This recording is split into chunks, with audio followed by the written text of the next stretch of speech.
Hi everyone, welcome to another video here. Today's 101 video, we're going to be talking about planning for your collection and organizing your collection.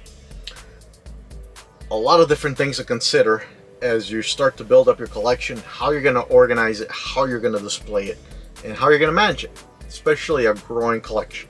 So here I am to share some of the tips and tricks, some of the things I've chosen, some of the mistakes I've done, and different ideas for you guys to consider.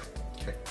So first thing, again, as you start to think about what you want to collect and how you want your collection to grow, one of the things that I recommend doing is go to the do some math. Okay, what I mean by that, I went through, and as I was planning my collection and my collection was growing, I started to run out of space, and I figured out and decided I needed to expand my game room into a bigger area so I could house it. One of the thoughts, or some of the things I went through to decide that expansion and how to configure it, what size of a game room I needed, was going into and calculating how I wanted my collection, what size I wanted my collection. So some of the things I did was to go through, and if I pick here some of these PlayStation 3 games as an example, I did some research and measurements to capture the sizes of the games and calculate the different surface areas I would need wall-wise or shelf-wise to house the collection and to display it how I wanted it. So here are the dimensions for many box games with their width, height, and length. And I touch on some of the most popular systems for you to consider and take a look and calculate how much space do you need to store your games properly and to display them the way you like. All these measurements are in inches. So if you're going to change them to centimeters, pay attention to that conversion factor. And here are the dimensions for some of the loose cartridges as well. And I used a lot of these numbers for my personal collection and some of the choices I've made on how I wanted to collect these. On cartridges, you got to also consider if you're going to put a little case to protect them, like on the Super Nintendo or NES. They come with the little sleeves to protect them. Those will add a little bit to the dimensions, so just pay attention to that as well. Another tip to consider is, as you're designing your custom shelves, make sure that you leave at least half an inch to an inch between the top of the game to the bottom of your next shelf. If you're going to try to display it with the front cover up, looks beautiful, but you better have a lot of space to house the collection, especially if it's a big collection. If you want the spine to display, again, you got to think about how you're going to orient it and how much space you want to leave it between the different shelving units and so forth. But ultimately, that's what I did. I went and calculated the surface area required to house the entire collection by system, and played with the different configurations I had in the space I had available to try to house it.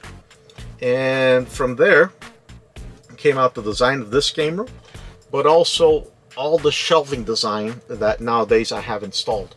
So all that was pre-planned and pre-calculated to try to maximize the usage of my space and to display the collection how I wanted.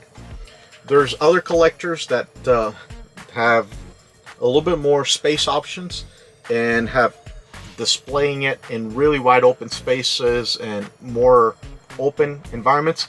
I think that's awesome. But hey, each person has their own styles, and each person has different spaces available based on whatever limitations they might encounter. But the thing is, you can still have a beautiful collection. It all comes down to how you want to display it and what you put into it.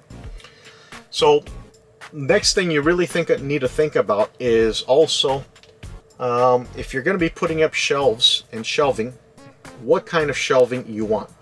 You can go through different department stores, Home Depot, Lowe's, etc. They sell shelving units. But what you're going to get is shelving units that come in a pre-standard size that are not necessarily optimal for game collecting. If you truly want to maximize your space, custom is the way to go. And that's what I ended up doing here. And every one of my shelves was pre-designed to, again, maximize the display and the amount of games it could hold. When you're making that decision, you also have to think about the materials you're going to use, whether you're going to hire somebody, whether you're going to do it yourself. Mine was a combination. I did get some help, but a lot of it too was over the weekends, late nights, installing some of these shelving systems. But be patient, plan, do it slowly. It doesn't have to be all at once, okay?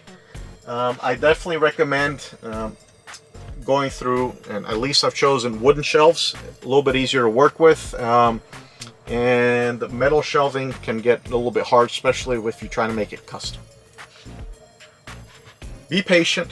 Make sure you think about the weight capacities of both your walls that you're going to be putting into, or your flooring if you're going to be standing them up on the floor, and also of the shelving materials. So some of the early shelves that I put, the brackets I was using to support the shelves were not sturdy enough, and it would start tipping over and games would start falling over. So think about all that, the hardware that you need, plan in advance, buy in advance, so that, again, you have some sturdy systems.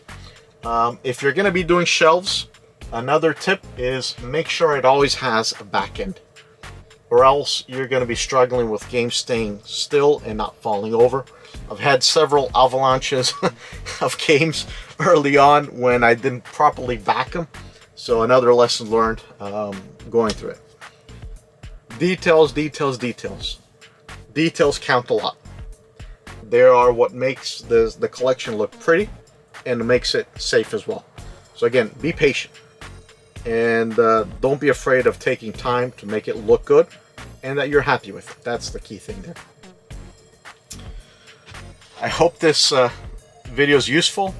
If you have any questions, please feel free to share with them either through the chat in the video, or we also have a Facebook group called Video Games Fans.